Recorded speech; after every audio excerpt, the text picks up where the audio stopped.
Hi, GSL10. How are you today? I hope everything is okay today for you. So this is our second review of the lessons before the exam, the final exam. Today we're going to talk about the relative clauses. In the relative clauses, you have you have two sentences, but you combine the two sentences into one sentence. Then you use a relative pronoun to combine the two clauses. For example, in here, number one, Hati is my friend. She always remembers my birthday. So you're going to combine these two sentences into one, and then you merge this with a relative pronoun. And the relative pronoun of a person here is who. So you just say combine with who, and one will be the main clause and the other will be the subclause. So it is a complex sentence. All right. Let's take a look at our notes here. Defining relative clauses define or identify the person, thing, time, place, or reason. They cannot be left out. No commas are used before or after the defining relative clause. So here, what is the meaning of defining? Yeah, Tim is the teacher. And then if you stop the sentence here, it is okay because you have the subject and verb already. You stop here. However, you want to define the teacher. You want to give information about the teacher. And in defining relative clause, the information that you give here is very important so that you cannot leave it out. You know, you cannot leave it out. Because this information is important, so we call that defining important.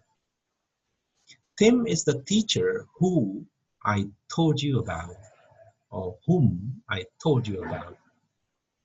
So in here, it is the defining relative clause, the subclause, subordinate clause, right? This is the subclause.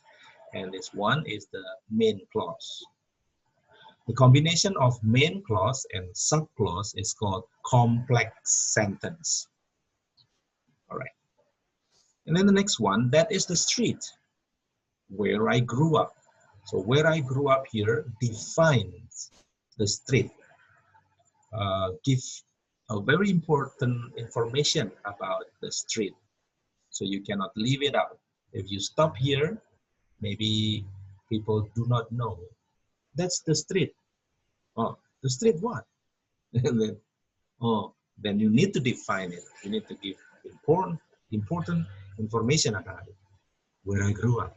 And then the other person will, oh, I see, right? So you cannot leave it out. The next one, that can be used instead of who. If you see who, then you can use that instead. The woman that or who I share an office with, so this one, yeah, that or who I shared an office with, this is the subordinate clause. Okay, this is the relative clause that defines the woman. So now you know which woman that you're talking about. All right. So all together from here, all together becomes the subject of the sentence. Of course, the subject is woman. The woman is singular, and then you have the verb here, has been in the company for years. All right. So this is again a complex sentence. The subordinate clause is that who I share an office with, and then the main clause is the woman has been in the company for years. Okay. The relative pronoun, the pronoun means the who, whom, where, that, who, this one, yeah, relative pronoun, can be left out, can be omitted, can be deleted, can be left out if it is the object of the verb in the relative clause. Object of the verb in the relative clause. Yeah, for example, Simon bought the jacket. The jacket here is the noun that I want to give information. That, the jacket that we saw, Actually, we saw it, right? Here you can put it. We saw the jacket. So in here, we saw it, you erase it here because you have the jacket already. So the jacket that we saw, the jacket is object because actually it is here. Okay, we saw it. It is the object. So the jacket is the object of the relative clause. In this case, you can erase that. All right. But if the relative pronoun is the subject, you cannot erase. You cannot erase if the pronoun is the subject. For example, we don't have it here. I will tell you later on that. All right. And then the next one, can I go down here? Yes. The next one is called non-defining relative clauses. The non-defining relative clauses is similar to the defining relative clauses, but it is not very important. So it is extra information which can be left out. Extra information which can be left out. It is not very important. In here, it is very important because if you erase it, then people need to know what are you talking about. But in here, people do not need to ask for more information because they already know what you're talking about, you are referring to. Commas, here, non-defining relative clause, are needed before and after the non-defining relative clauses, unless they end the sentence. Unless they end the sentence. For example, I loaned my new bike. I let someone borrow my new bike. I loaned my new bike, comma, which I really like, to my brother. So which I really like here is actually not very important. My new bike, is already clear which bike you're talking about. So which I really like here is just emotional connection between I and the bike. So you can use this as non-defining relative clauses. You have comma, comma, comma. Maybe you wonder now, so which one is defining, which one is non-defining? It depends on you, actually. If you think it is important, then make it as defining. If you think it is not important, for example, just your connection, your emotional connection with that noun, then you don't have to say it as defining. Okay, Cairo, where I lived for several years, so this one, you think maybe, oh, this is actually defining for me. This is very important information. So I don't want to have this comma. Okay. But if you think that it is not very important, it's just extra information, then you take it as non-defining. It's really a matter of meaning. So that is language. All right, so who and which cannot be replaced by that. Who and which cannot be replaced by that in the non-defining, because that is used in the defining usually, yeah. But in non-defining, they use which. They prefer using which. All right, let's take a look at our exercise here. Number 1 here. Hati is my friend. She always remembers my birthday. In here, you want to define Hati. I don't know who Hati is. So you say, Hati is my friend.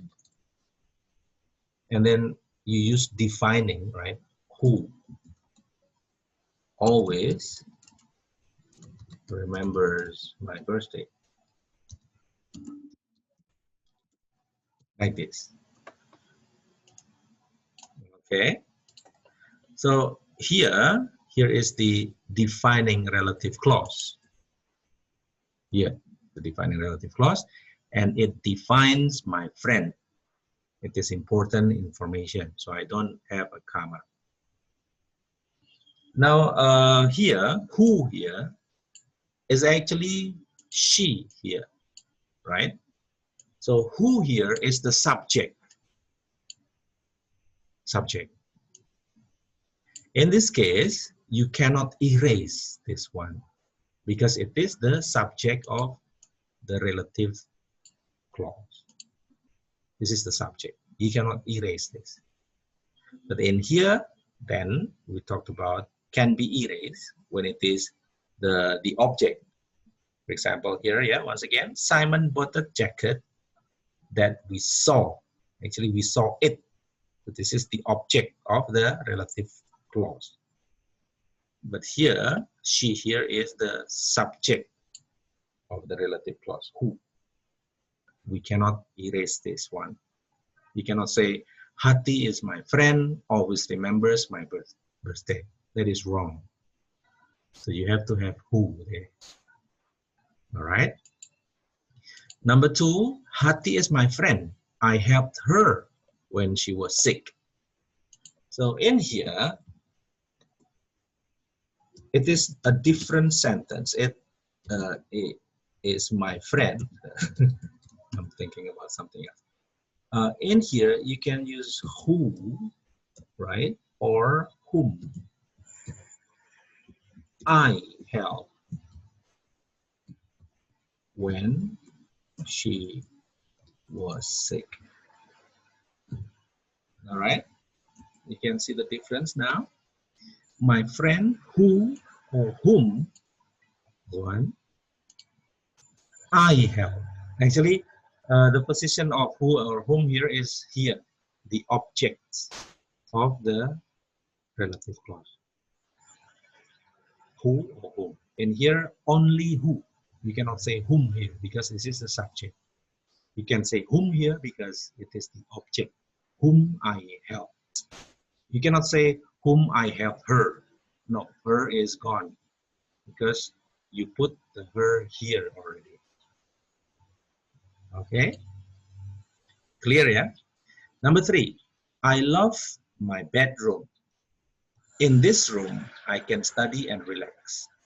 In here, this is not which, but in which, in there, in that place. If you talk about the place, if you talk about a place, then you use in which or where. I love my bedroom, not bed. In which, yeah, you can say in which, or you say where I can study and relax. All right. So in here, yeah, in here, in which or where. It talks about place. When you talk about place, your relative pronoun is in which or where. Okay. The next one, I love the hotel room. It faces to the sea. So you say, I love the hotel Hotel room. What is it? Which? That's, yeah, that faces to the sea.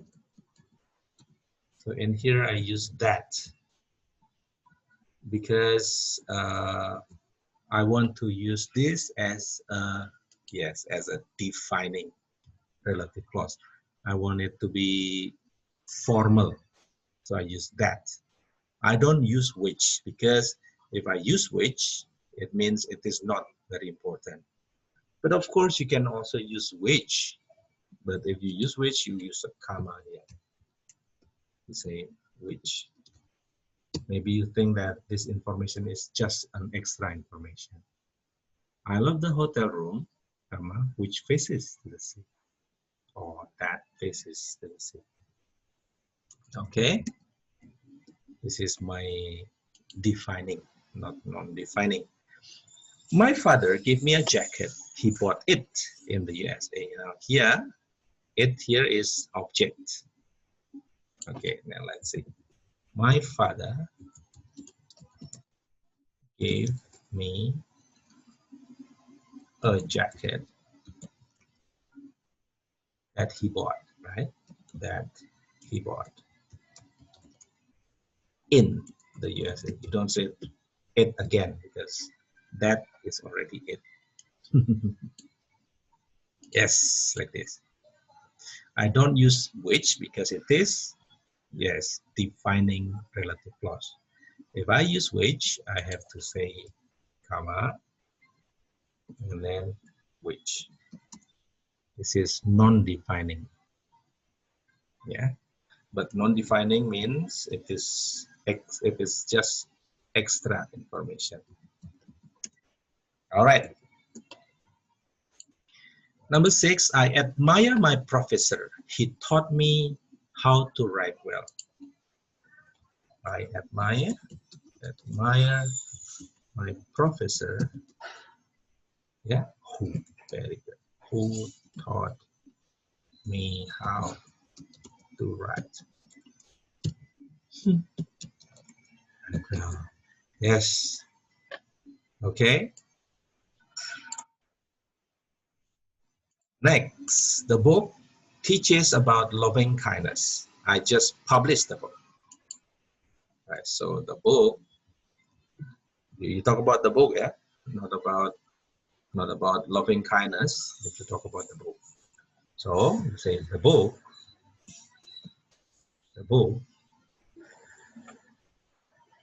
for example, which I just published,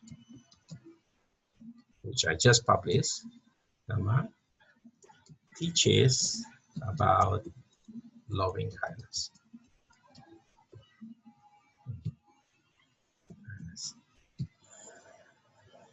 So here I talk about the book. So the defining, the non-defining relative clause here follows the noun that I define here. So you don't put it here. Not the book teaches about loving kindness, which I just published. No, the non-defining relative clause follows immediately the noun that it defines. You cannot put it here. You have to put after the noun that it defines. Immediately after the noun that it defines.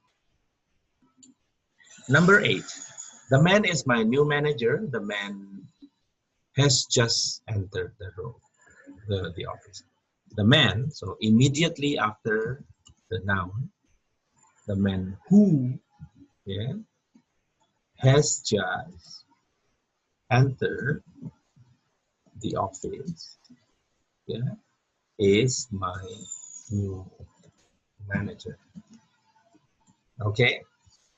Immediately after the noun that it defines. This is the defining or non-defining. Okay? All right. So next, yeah, this is the unit vocabulary now. robbery, speeding, witness, thief, road rage. Rage is anger. You know, the road rage means there is some kind of chaos, some angry people on the road. Road rage. Fingerprints is the print of your finger. So the mark that you leave, if you touch something, then you leave a mark there, and then it is called fingerprint. Community service is a kind of punishment, usually for juvenile. Juvenile means teenagers or young people. Juvenile, they call it juvenile delinquency. Juvenile delinquency is young people who act bad, who are rude, and they break the law. So, and then the government usually does not give them very harsh punishment. They just give them a community service punishment. Community service punishment is like cleaning public toilet or cleaning the smelly river down here. So intimidation is like bully. Intimidation is like a threat. Intimidate. If you intimidate someone, it means you make that person very afraid that they're going to be harmed someday. They don't feel secure, so you intimidate that person. All right, so insurance and court cases. Sue means you file a complaint against somebody. For example, you sue a person because they have done something bad to you, and then you sue that person. You file a complaint to the court against that person.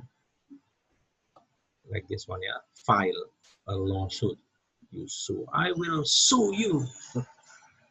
It means you're very angry, and then you're going to bring that case to the court. Convict is a person who has been proved guilty in the law, in the court. Convict.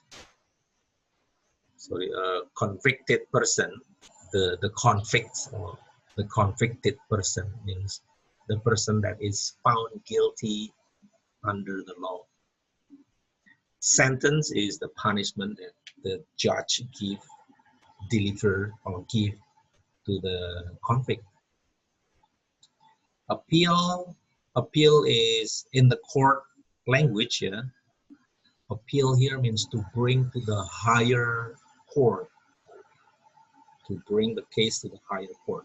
If, for example, you lose the court, a session in the court, you lose your case in the court, and then you can go to a higher court. We call that to appeal. I'm going to appeal. I'm going to take it to a higher court. Premium is the money, usually related to the premium. If you pay for your safety, what is it?